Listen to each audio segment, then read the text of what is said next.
If you own a Tesla Model 3 or Y, up until this point, if you want to cover that glass roof, you had to use one of these to kind of protect you from that summer heat. If you want to take it down, then you can fold it up for convenience and use it for later. But this can be a bit of a process. Well, I'm Frugal Tesla Guy, and I'm going to tell you about a much easier way to cover and uncover the glass roof of your Tesla Model 3 or Y. If you live in a hot climate, in particular during the summer months, the glass roof of all Teslas can be a bit of a problem. And sure, for the most part, it does a pretty good job in kind of protecting you from that summer heat. But once again, these very hot climates, it doesn't do the best job. So one of the options over the years is getting these mesh covers.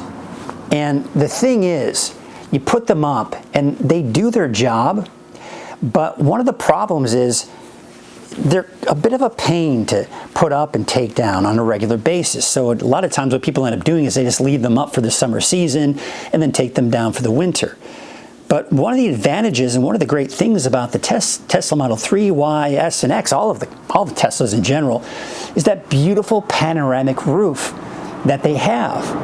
And so by having this up during the entire summer season, you're kind of missing out on that great feature. But again, it's kind of the give and take type of situation. So someone came up with a great idea. Now, EVBase gave me the pleasure of doing a review on this. And this is something that you put up, but can leave up permanently. And you'll notice it's open right now, so it allows you to see out of the roof if you want to. But here's the cool part. You can take this, put it up, and now you're protecting yourself from that summer heat. Now, obviously there's give and take on this as well. One of the things that I'm concerned about is that this right here is going to cover up more of the sunroof or the glass roof than I would like. And not only that, but there's one for the front and one for the back. I'm a little concerned that the back is going to cover and kind of take away from your rear view mirror, and that could create problems as well. So we're going to take a look at this. I'm going to get this installed, and I'm going to show you the process of getting it installed, and then we'll take a look at how much it covers up the window or the glass roof and how it performs and looks overall. I think we'll have to see if this matches pretty well with the interior or not. So let's take a look at everything that comes in the box, and then of course how this thing gets installed and how it performs overall. Now there are two shades, one for the front and the other for the back, and they each come in two pieces and are held together by Velcro. We'll see how that works in just a bit. Now there are also two crossbars, a screwdriver, backup screws, rubber spacers to help with the placement on the back, and white gloves to help keep the fabric clean. Now you can see more of the mechanics and how they work on the underside with pleated shades, much like the ones that many people have in their homes. Now I started in the front by taking the longer crossbar and slid it as far back as I could, making sure the slotted side was facing the back of the car with the Velcro down. There is also an arrow as a reference to point to the back of the car.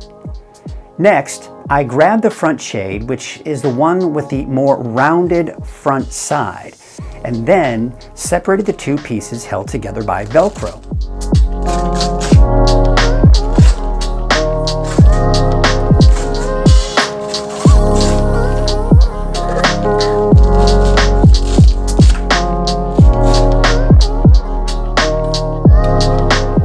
Once I got into the car, I realized I forgot to take the screws out of the crossbar. Now obviously it would be much easier to take them out before installing. With the Velcro facing down and the folded shade in the back, I inserted the two tabs in the space between the window and the lining.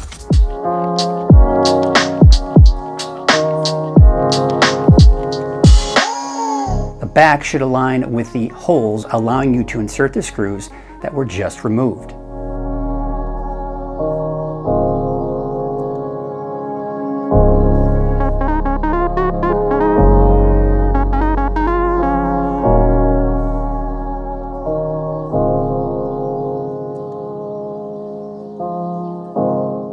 The back side of the cover has 2 strips of Velcro to line up with the 2 strips on the frame.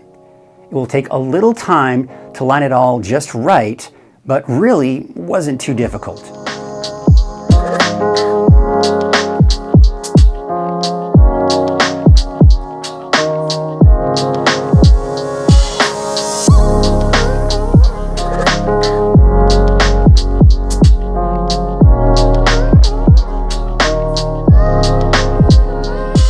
Now, in order to make the rear crossbar fit, I needed to cut the 2 plastic end pieces down a bit, as this seems to be a problem with the earlier Tesla Model 3s. The later models shouldn't have this problem. Now, it was the same concept as the front of the car with the Velcro down and the slotted side and the arrow pointing to the back of the car. I used the defroster lines as a point of reference to line it up properly.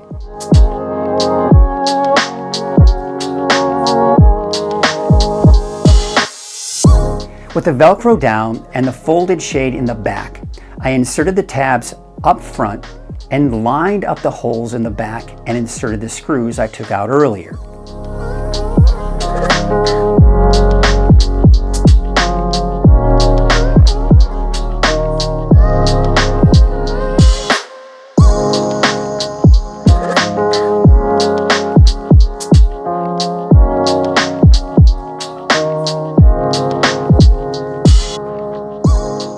Once again, installing the cover took a few tries to get lined up properly, but once again wasn't too terribly difficult.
Right off the bat, it's clear to me that this isn't for everyone. Number one, if you don't live in an exceptionally hot climate, then this really isn't a necessity for you unless you want a more permanent way to block out the sun in general. Number two, if you appreciate the panoramic glass roof of your Model 3 and especially the Y, then it may be difficult for you to give up part of that view. Now, on the flip side, if you do live in an exceptionally hot climate, at least for part of the year, then this may be something worth considering. Now, with these sunshades, you now have the option to block out the sun entirely or open it up at moment's notice. As with many of these products that can change the look and feel of the car, many times it's difficult to know for sure how you'll feel about it until it's actually installed. Now, I can't be the one to decide as to whether or not you'll like the way these look, but I can speak for myself. And I was actually surprised with how these looked. The color is actually close enough in that they don't stand out or clash with the original interior color. Although you do lose a little real estate in your overall view, it still opens up quite a bit when the shades are open. Now, it goes without saying that it doesn't feel as open when they're closed, but not having the sun beating down on your head and ultimately helping to keep the interior temperature down is the payoff for that. Now, are they perfect? Of course not. Number one, they don't fit my car like a glove. There are gaps in some of the seams, but aren't obnoxious enough to be a deal breaker in my opinion. Now, I would like the movement of the shades to be a bit more fluid. I am able to open and close them with one hand, but it can be a little difficult to get it started, especially from the closed position. In the end, they are much easier to open and close with two hands. In the front, I haven't noticed any loss in headroom, even though there technically is less space. Now, where it is noticeable and a problem is the back seat. I'm 6 feet 2 inches tall, and my head touches the shades. For the most part, it won't be a problem for me because I rarely have passengers in the back seat, and the shorter ones won't even notice them at all. Speaking of noticing them, I did find it interesting that my wife didn't notice them at all after running errands in the car for a few hours, and I finally had to point them out to her. So it goes without saying that she didn't have any issues with them even after giving them a closer look. And side note, same thing with my son. Got him in the car, and it was a few minutes later that I had to mention to him that they were actually there. And he too gave them a thumbs up. Now, I've been driving around with these installed for about a week, just in time when we experienced our first heat wave of the season here in Northern California, with highs well into the 90s. When sitting in the car with the shades open and the AC turned off, it heated up quickly. But once I closed them, I noticed a dramatic difference.